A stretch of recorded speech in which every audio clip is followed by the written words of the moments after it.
Hey goalies and parents, Tanner Gillette here with Goaltending. We get a lot of questions about sticks, sizing sticks. How do you know if your stick's too tall? How do you know if your stick's too short? When should I get a new stick? So we'll talk a little bit about that. So what ideally we want is, when I get set in my stance, I want my stick to be touching the ice and I want my blocker and my glove somewhat close. So if your stick's too short, so if I choke up on my stick, what you'll see is your blocker will start to come into your pad. That's where I need my stick on the ice, but my blocker is covering what my pad's already covering. We call that double coverage.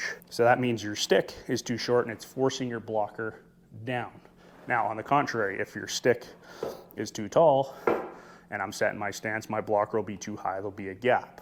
So if you go to the store, it's best to put either your skates on. You can stand on maybe something like 2 pieces of 2x4, which will simulate your skates. But what we don't want is that blocker in covering your pad or that blocker too high. So your stick, and when I'm in a comfortable stance, should be just touching the ice.